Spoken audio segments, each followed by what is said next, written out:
Hace unas semanas comenzamos hablando sobre que Dios quería hacer algo nuevo y que lo mejor estaba por venir.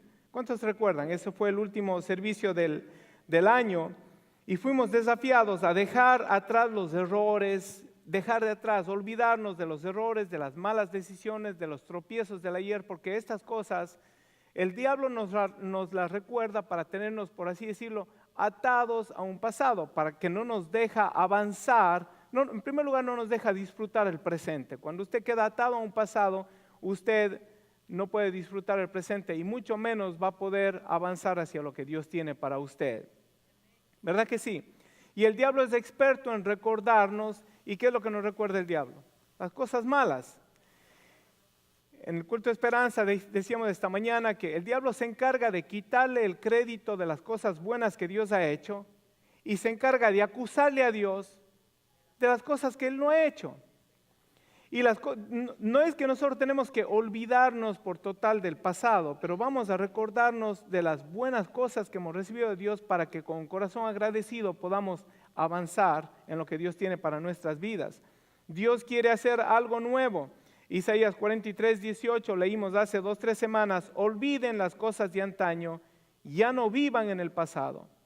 Voy a hacer algo nuevo, ya está sucediendo, ¿no se dan cuenta? Estoy abriendo camino en el desierto y río en lugares desolados. Esta palabra fue la que usamos para despedirnos del año. Vamos a olvidar las cosas de antaño, no vamos a vivir en el pasado. ¿Por qué? Porque Dios está haciendo y va a hacer algo nuevo. Dice, voy a hacer algo nuevo, y dice, ya está sucediendo. ¿Qué nos quiere decir esto? Que Dios siempre está trabajando, Dios no pierde su tiempo. ¿Verdad que sí? Dios no pierde el tiempo, Dios no se descuida ni un solo minuto del cuidado suyo y del cuidado mío. Y su obra es gloriosa, su obra es gloriosa. No se pierda lo que está por venir contemplando el pasado. Y recuerde esto siempre, la Biblia dice, ninguna condenación hay para los que están en Cristo Jesús. ¿Quién es el acusador de nuestras almas? El diablo. ¿Quién es el que nos recuerda los errores del pasado, las caídas del pasado? El diablo. ¿Verdad que sí? Pero en Cristo nosotros somos nueva creación, las cosas viejas pasaron, todas son hechas nuevas, sus misericordias son nuevas cada mañana. Hoy hay una misericordia nueva para su vida. Dios dice, la palabra dice que Dios toma nuestros pecados, nos perdona, los arroja al fondo del mar y no tiene más memoria de ellos.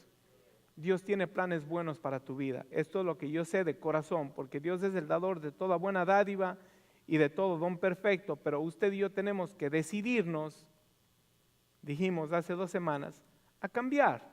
Tenemos que decidirnos a dejar las cosas que no nos están sirviendo, dejarlas en el pasado, a hacer un inventario de aquello que nos está causando pérdida o nos está causando peso y no nos deja avanzar en nuestro caminar.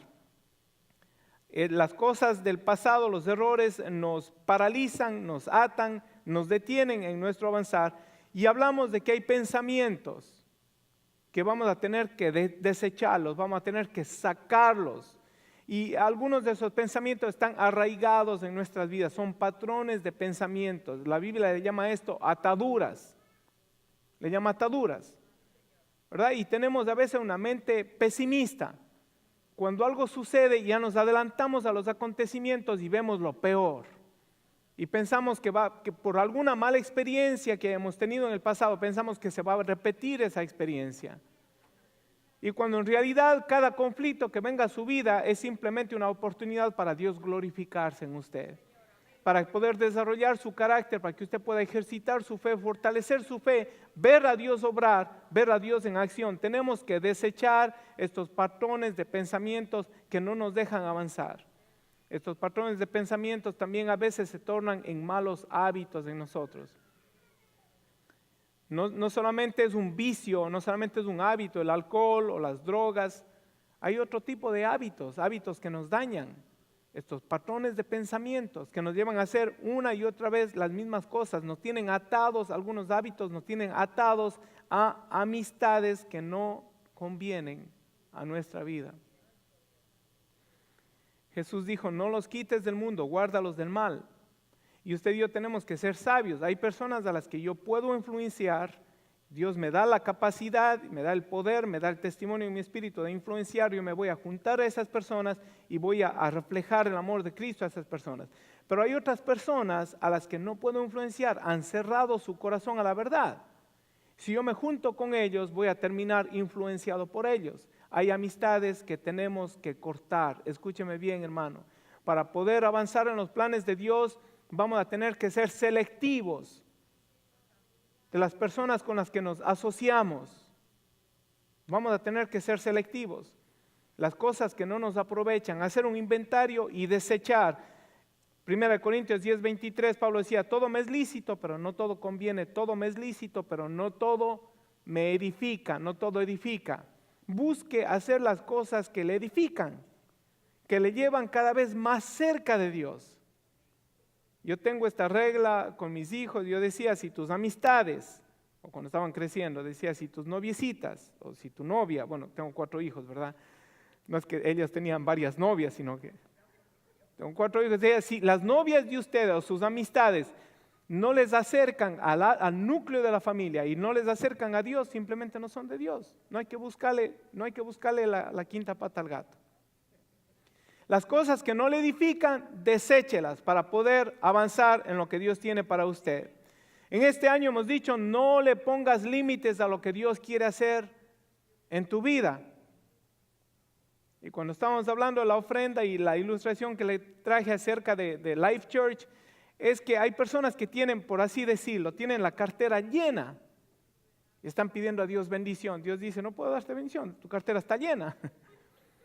Aprenda. La Biblia dice que mejor es dar que recibir, ¿verdad? Y nosotros que decimos y creemos, Señor, abre las ventanas de los cielos, derrama bendición hasta que sobre y abunde. Y Dios dice, abunde, ¿para qué?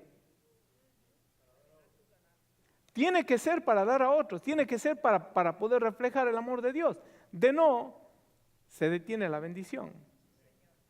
Dios es bondad, Dios es bueno. Si es que usted y yo conocemos el corazón de Dios, vamos a ser personas de bondad.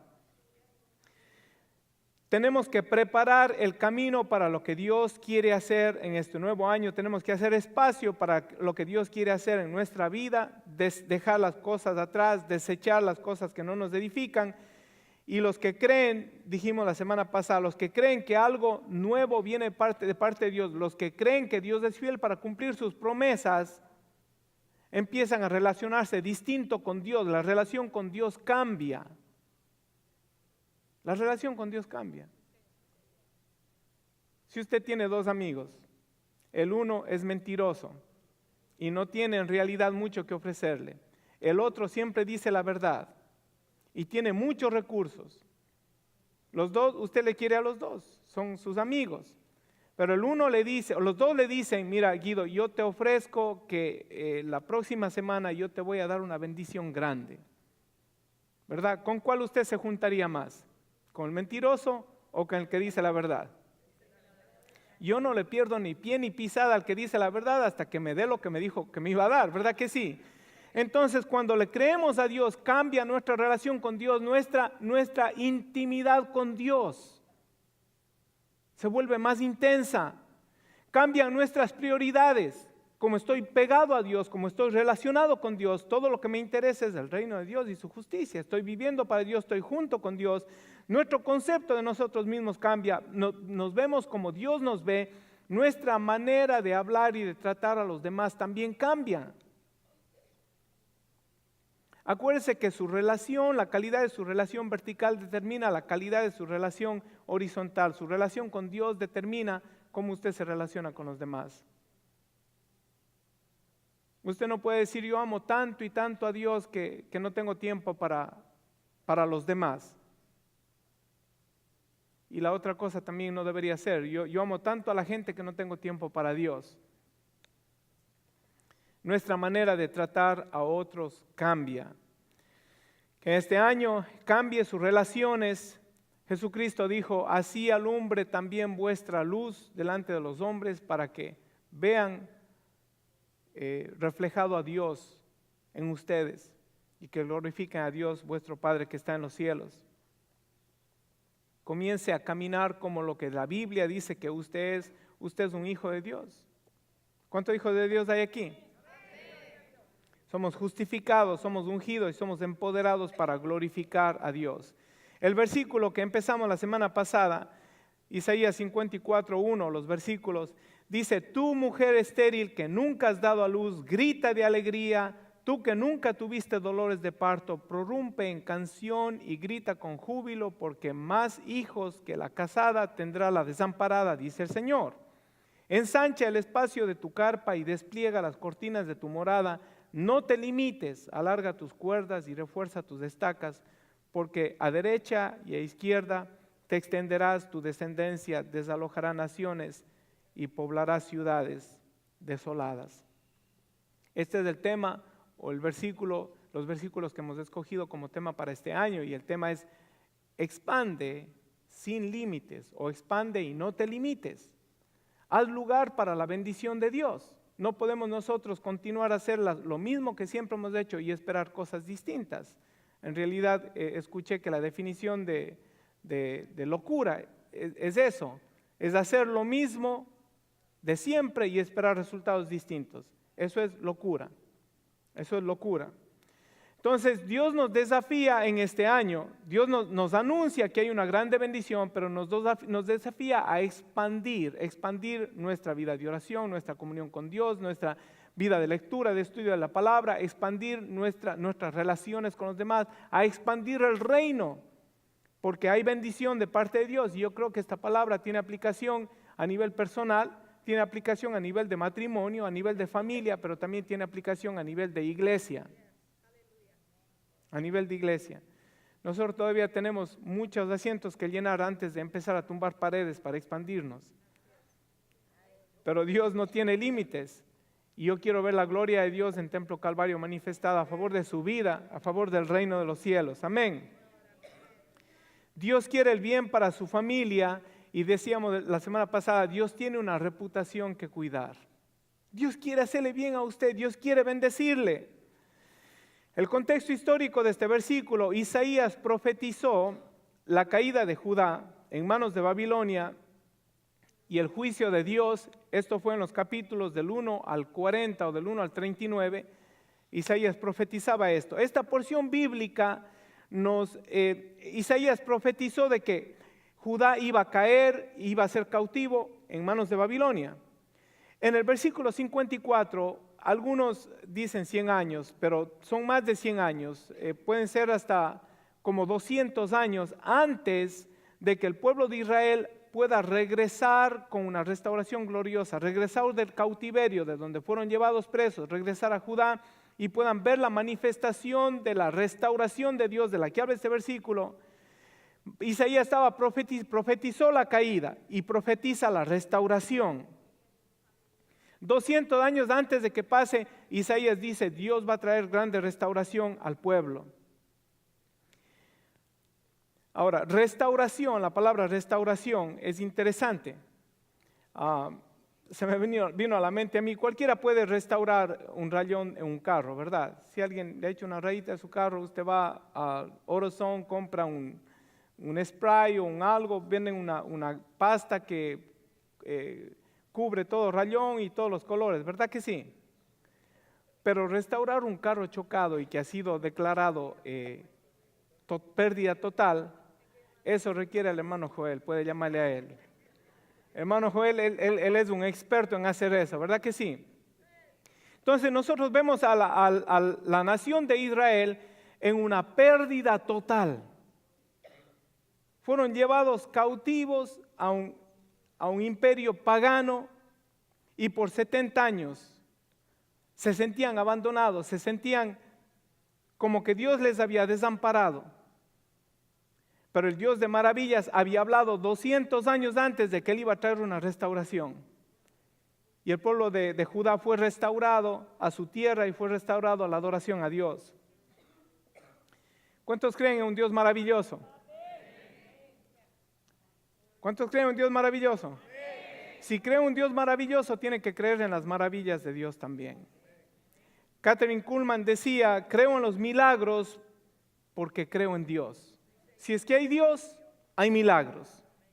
Yo creo que hay Dios. Por lo tanto, yo deduzco de que hay milagros. Los milagros no han cesado. Aleluya. Tenemos que creer en Dios. Y para ver la obra de Dios y las maravillas de Dios, lo primero que yo veo que sucede en este versículo bíblico es que Dios despliega su naturaleza sobrenatural. Juego de palabras. Dios despliega su naturaleza sobrenatural. ¿Por qué? Porque Dios comienza diciendo, tú mujer estéril que nunca has dado a luz. Dios podía haber usado otro lenguaje y podía a través de Isaías haber dicho, podía haber dicho, así dice el Señor, después de 70 años les haré regresar y les voy a restituir. Y también hubiera sido buena esa palabra. Pero Dios comienza hablando de una manera alegórica, comienza hablando a un imposible. Esto se habla de la restauración del pueblo de Israel, una vez más. Y Dios comienza hablando a un imposible. Tú, mujer estéril. Y no solamente se queda ahí, sino dice que nunca has dado a luz. Tú, mujer estéril, que nunca has dado a luz.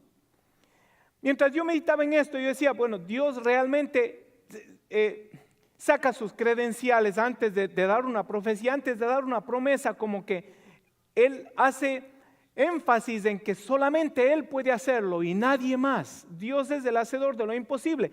Hay muchas veces bendiciones que son adjudicadas por brazo de hombre. Y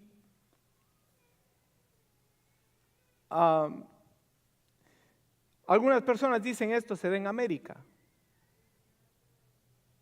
En América, ¿sabe por qué? Porque en América no vemos a Dios obrar en toda su magnificencia, obrar maravillas, porque en América nosotros oramos por un carro. Señor, haz un milagro, dame un carro. Y yo no estoy diciendo que Dios no vaya a proveer, Dios nos provee la salud, nos provee el trabajo, nos provee el entendimiento para poder manejar nuestras finanzas y podemos tener el carro. Pero si es que Dios fuera el único medio por el que viene un carro, entonces solo nosotros tuviéramos carros y los de afuera no tuvieran carros. En América se ora por una bendición, la maravilla de Dios, un carro. Yo he escuchado algunas veces algunos hermanos que dicen, Dios hizo un milagro. Me fui sin deseos de comprar nada, me fui al dealer, mire, yo no tenía ganas de nada. Y salí con un carro nuevo, Dios hizo un milagro. Dios le hizo el milagro al vendedor. El vendedor se fue contento ese día.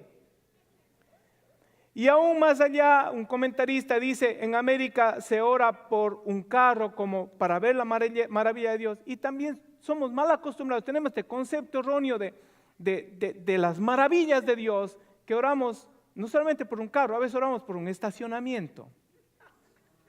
Vamos al mall, Señor, Dios mío, que hay un estacionamiento en el nombre de Jesús.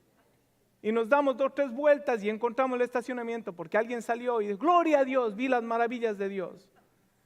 Y no dudo de que Dios le apareje hasta las cosas más pequeñitas. Pero el concepto del día de hoy es que nuestro Dios es un Dios de maravillas. Una mujer estéril no tiene esperanza. Una mujer que tenga complicaciones en quedar embarazada, tiene esperanza con la medicina, un tratamiento, pero el Señor comienza llamando a un imposible, comienza nombrando un imposible. Tú, mujer estéril, que nunca has dado a luz. Dios es un Dios de lo sobrenatural, Dios es un Dios de maravillas. Sara era estéril. Y después de que ya tuvo 75 años, y la Biblia hace énfasis cuando ya dejó de ovular, y el esposo Abraham, 100 años, la Biblia dice, luego dice en el Nuevo Testamento, cuando ya no había esperanza para que Abraham tuviera hijos, pero Dios le había prometido, y Dios tiene una reputación que cuidar. Él es cumplidor de promesas. Tuvo un hijo Isaac. Ana, ¿se recuerdan de Ana? La mamá del profeta Samuel. Estéril, no podía tener hijos. Y la Biblia hace énfasis que ella derramó su alma delante del Señor y salió embarazada. Y también vemos en el Nuevo Testamento Elizabeth. ¿Ahí saben quién es Elizabeth? La mamá de Juan el Bautista, primo de Jesús. También la Biblia dice que era estéril, porque para Dios nada hay imposible. Estas mujeres fueron estériles, pero le creyeron a Dios, fueron mujeres de fe. Y tuvieron hijos, y estos 3 hombres impactaron la vida, hicieron la historia, impactaron la vida de muchos. Dios comienza hablando en alegoría al pueblo que estaría en cautiverio y que necesitaría un milagro. Acuérdese, Dios dijo esto 200 años antes, hablando de la restauración de Israel. Lo peor que le podía pasar a una nación o a una mujer es ser estéril. Lo peor que le puede, hoy en día hay mujeres que no quieren tener hijos. Pero en aquel entonces lo peor que le podía pasar a una mujer o a una nación es ser estéril o ser abandonado, ser rechazado por Dios, una nación que esté a punto de ser eliminada de la faz de la tierra. Y Judá estaba a punto, Israel estaba a punto de eso, y también Judá. Porque recuérdese que cuando venían a conquistar los imperios, ¿qué hacían? Mataban a los hombres. Mataban a los hombres, dejaban a los ancianos y a los jóvenes les llevaban para hacerles esclavos. O sea, la nación se estaba reduciendo, no estaba procreando la nación. Pero Dios llama las cosas que no son como si fuesen. Tu mujer estéril, la que nunca ha dado a hijos. Dios dice, lo que yo voy a hacer con Israel va a ser algo maravilloso. ¿Podrá Dios dar hijos a una mujer estéril? Dios podía restaurar también a Israel y Dios puede restaurar cualquier situación en tu vida. Dios es cumplidor de promesas. Dios tenía una reputación que cuidar. La nación de Israel no podía quedar abandonada, no podía quedar estéril, porque Dios le había hecho una promesa, a Abraham. Y la Biblia nos dice en 1 Reyes 8:56, bendito sea el Señor que conforme a sus promesas ha dado descanso a su pueblo Israel, no ha dejado de cumplir ni una sola de sus grandes promesas. Dios no ha dejado de cumplir ni una sola de sus grandes promesas. Después de considerar la naturaleza sobrenatural de Dios, tenemos que considerar que usted y yo tenemos que ajustarnos a los planes de Dios. Usted y yo tenemos que reconocer nuestra naturaleza caída y tenemos que cambiar nuestra mentalidad. Y eso es lo que Dios nos llama a hacer, nos desafía a hacer. Nos desafía a ampliar nuestra mente, a ampliar nuestra fe, a expandir lo que nosotros decimos que creemos de Dios. Dios sabe que con nuestra mente y nuestra naturaleza carnal no vamos a poder ver a Dios obrar. Nos perdemos de grandes bendiciones porque simplemente no le creemos al Dios de maravillas. Y si no le creemos, no nos preparamos para recibir esas bendiciones. Y si no nos preparamos para recibir esas bendiciones, no las vamos a recibir. La semana pasada predicamos sobre el tema, prepárate. No te limites, prepárate sin límites. El diablo es el encargado de llenar nuestro corazón de dudas. Hace un momento hablé sobre 2 amigos, uno mentiroso y otro verdadero. Está bien dudar de algo que no es cierto, pero dudar de aquel que es la verdad, dudar de un Dios tan bueno, tan fiel, dudar del cumplidor de promesas, es irónico. Y de alguna manera dejamos que las circunstancias y dejamos que nuestra mentalidad nos lleve a ese punto de dudar del favor de Dios sobre nuestras vidas, de dudar de la buena voluntad de Dios sobre nuestras vidas. Y cuando hablo de bendición, me gusta siempre hacer el énfasis, no estoy hablando de una cuenta bancaria de 6 números ni de 7 números. Estoy hablando de una vida llena de la presencia de Dios, llena de paz y de gozo, llena de comunión con Dios. Tenemos que deshacernos de nuestras dudas, de nuestros temores. Tenemos que aprender a desechar el afán y la ansiedad. ¿Cuántos sufren de estrés aquí? Pues déjeme decirle,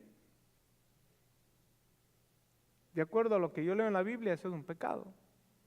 Estar afanado y estresado es un pecado. Es dudar de aquel que no merece que dudemos de él. Es dudar de la naturaleza maravillosa de Dios, de la bondad de Dios. Alguien dijo, el temor y la fe tienen algo en común. Ambos creen que ocurrirá algo que no se ve. Ambos detienen que algo se manifieste en tu vida. La fe detiene que el temor se manifieste en tu vida, el temor detiene que la fe se manifieste en tu vida. Y los dos creen en algo que no se ve, la fe cree en algo que todavía no lo ves y el temor también te llena de ansiedad de algo que no lo ves. La fe termina donde el temor comienza y viceversa. El temor termina donde la fe comienza. Alguien también dijo, dele de comer a su fe y verá cómo se mueren de hambre sus temores.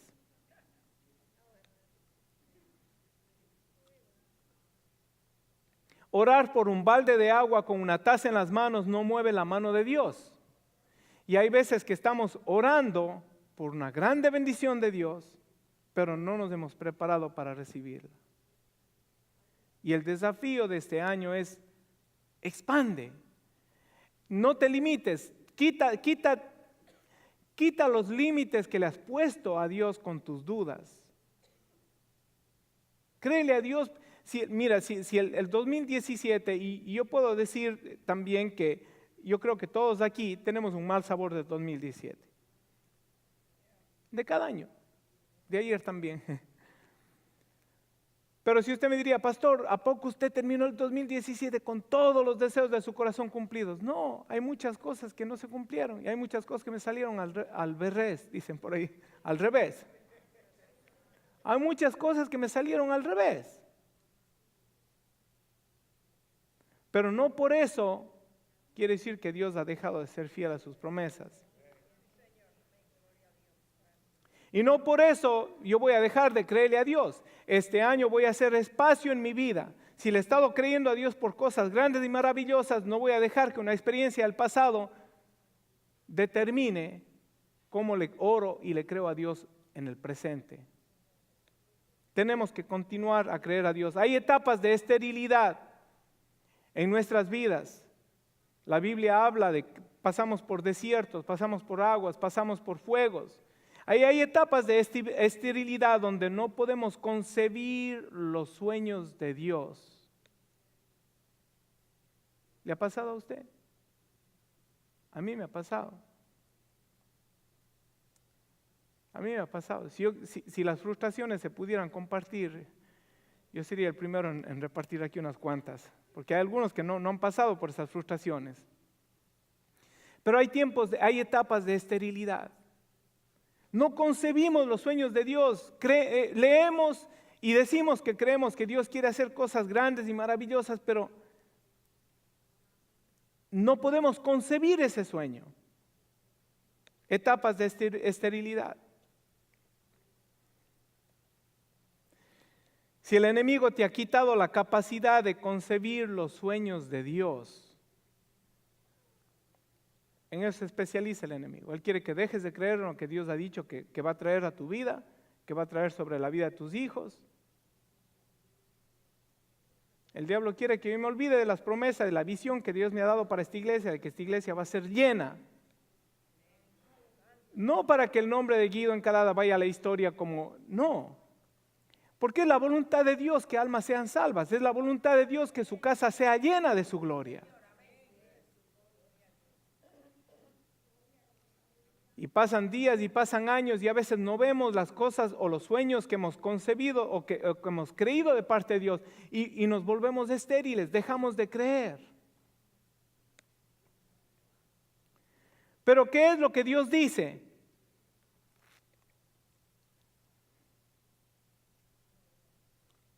Tú, mujer estéril, que nunca has dado a luz, grita de alegría. Tú que nunca tuviste dolores de parto, prorrumpe con canciones, grita de júbilo. El enemigo viene y trata de quitarnos la capacidad de concebir los sueños de Dios. Y Dios te dice, grita, prorrumpe con canciones, grita con júbilo. Dios dice, prepara tu tienda. prepara tu casa, expande tu corazón. Créele a Dios. Cuando Dios habla a tu imposible, tú tienes que responder con fe. Antes de ver a Dios obrar, tú tienes que creerle a Dios. La mujer estéril no grita de alegría, no canta ni grita con júbilo. Pero si tú no tienes lo que anhelas, si tú no ves tus sueños cumplidos, o si te sientes derrotado, te sientes agobiado, te sientes que no puedes con tu carga, no puedes con una parte de tu carácter, o posiblemente no puedes con una tentación.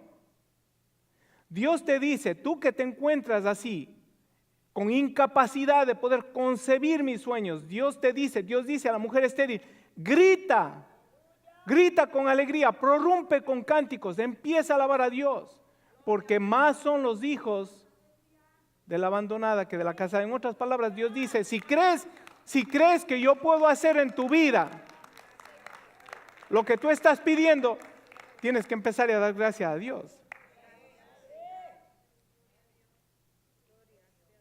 Deleítate en el Señor. ¿Tienes escasez? Deleítate en el Señor. Dios no dejará que te falte nada. Isaías 41:18 dice, en las alturas abriré ríos y fuentes en medio de los valles, abriré en el desierto estanques de agua y manantiales de aguas en la tierra seca. Dios es hacedor de maravillas. Hay quienes dicen, ese es un lenguaje poético del Antiguo Testamento, Dios estaba diciendo, ¿podrá Dios abrir ríos en el desierto? Seguro que sí. Bueno, yo creo que es más fácil que haya agua en el desierto que salga agua de una roca. ¿Qué es más difícil? ¿Que haya agua en el desierto o que salga agua de una roca? Que salga agua de una roca. Y Dios tomó una roca en medio del desierto y le sacó agua. Doblemente difícil. Dios es hacedor de maravillas. Si estás pasando por un momento de esterilidad en tu vida, escucha esto, las promesas de Dios se conciben en la comunión con Dios, escuchando su voz. Paul Yogi Chong, el pastor de la iglesia más grande del mundo en Corea del Sur, en su testimonio, él necesitaba una bicicleta hace años, necesitaba un escritorio y necesitaba una silla. Y le pidió a Dios, Señor, dame un escritorio, dame un escritorio, una mesita y una silla para poder estudiar, era bien pobre, y dame una bicicleta para poder ir a visitar a los hermanos. Y cuando él habla de su testimonio dice, me quedé embarazado con esta petición.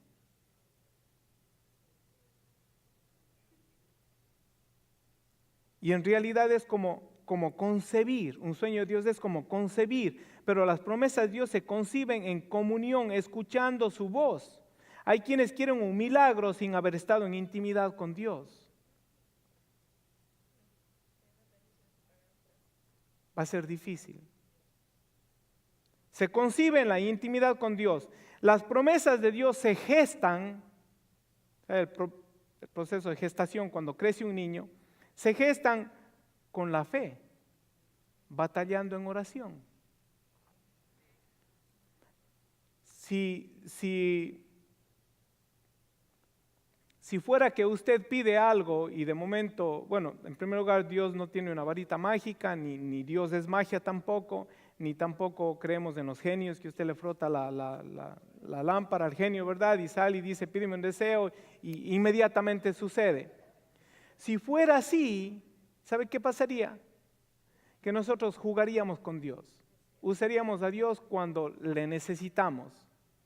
¿Y sabe cuál es lo peor de eso? Que nuestro carácter nunca se desarrollaría, seríamos niños espirituales. Dios mío, dame tal cosa, toma. Ahora quiero otro carro, toma. Y nuestro carácter nunca se desarrollaría, nuestra fe no crecería. Pero una vez que concebimos una promesa de Dios, un sueño de Dios, esta promesa se gesta batallando con la fe en oración.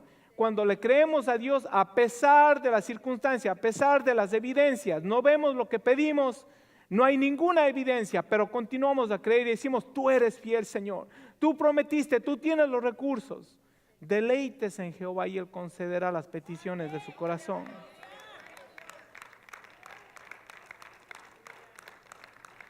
Hay quienes han concebido un sueño de Dios, pero no lo están gestando, no saben cuidar, no saben alimentar la fe, ni el sueño que Dios les ha prometido.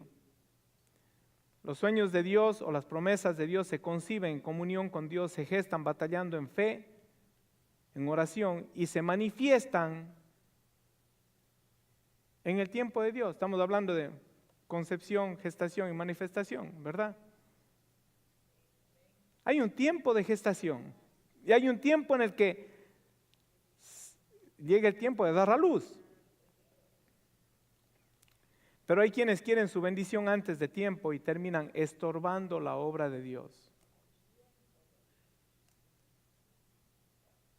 Salmo 27, 14 dice, aguarda a Jehová, esfuérzate y aliéntese tu corazón. Sí, espera a Jehová. Aguarda a Jehová, esfuérzate, aliéntese tu corazón. Sí, espera a Jehová. Tienes problemas, deleítate en el Señor. Deleítate en el Señor. Le voy a leer unos versículos. Isaías 54:15. Si alguno conspirare contra ti, lo hará sin mí. El que contra ti conspirare delante de ti caerá. He aquí yo hice al herrero que sopla las ascuas en el fuego y que saca la herramienta para su obra, y yo he creado al destruidor para destruir. Versículo 17. Ninguna arma forjada contra ti prosperará, y condenarás toda lengua que se levante contra ti en juicio. Esta es la herencia de los siervos de Jehová, y su salvación viene de mí, dijo Jehová. Dios quiere que crezcamos. ¿Tendrá Dios límites? Dios no tiene límites. Y Dios quiere que crezcamos en este año, que crezcamos sin límites. Dios quiere que persigamos nuestro llamado.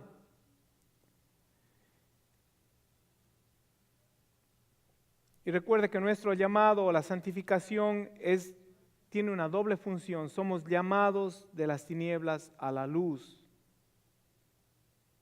Pero no se enciende una luz y se pone debajo de un almud, sino se pone en lo alto para que alumbre a todos. Jesucristo dijo, ustedes son la luz del mundo. Somos llamados del mundo, pero somos llamados para servir a Dios. Entonces no se conforme usted con ser solamente llamado, con ser salvo de. Pregúntese a usted mismo y pregunte al Señor, Señor, ¿me salvaste para qué? Porque si lo único que ha cambiado en su vida, o si lo único que hay diferente en su vida, en su relación con Dios, es asistir a un domingo, 2 horas a un culto, y si usted no ve a Dios obrar de lunes a lunes en su vida, 24 horas al día, 7 horas al día, si usted no está consciente de que Dios le ha llamado para algo más glorioso de lo que está en usted mismo. Dios nos ha llamado para hacer cosas fuera de nuestro alcance. Dios nos ha llamado para obrar a través de nuestras vidas. Nos salvó pero también nos salvó para. Nos salvó para. Dios es el que causa en nosotros la victoria. Dios es el que causa en nosotros la victoria. ¿Cuánto lo creen? Tienes que creer en el poder de Dios para bendecir tu vida. Tienes que creer en el poder de Dios para poder vencer las tentaciones. ¿Cuántos son tentados aquí? ¿Cuántos han sido tentados aquí? El que no haya sido tentado está hecho de otro material. No está hecho de carne y hueso. Y ser tentado no es un pecado. Caer en la tentación es un pecado. Pero el hacedor de maravillas, el que dice ninguna arma forjada en contra de ti prosperará, me asegura a mí que Él no me va a dejar ser tentado más de lo que yo pueda resistir y juntamente con la tentación nos dará la salida. En otras palabras, Dios te dice, no tienes excusa. No tienes excusa. El que cree un Dios hacedor de maravillas cree que hay poder para cambiar. ¿Cuántos viven luchando con su carácter o con su genio, dicen algunos? ¿Cuántos viven luchando? Yo llevo 28 años y todas las mañanas tengo que...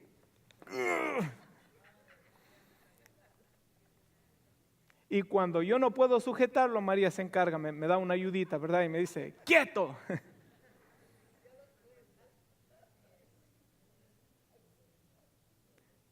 Pero yo creo que el hacedor de maravillas me da poder para cambiar.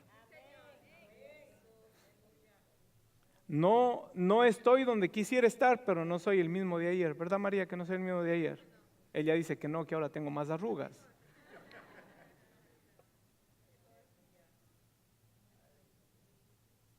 En Dios hay poder para cambiar. No te dejes vencer. Expande tu mente, desafíate a ti mismo. Dios está de tu lado. Quítate tus límites, no te limites a ti mismo. Si Dios está de tu lado, ¿por qué limitarte? ¿Por qué conformarte y decir, no, yo estoy bien?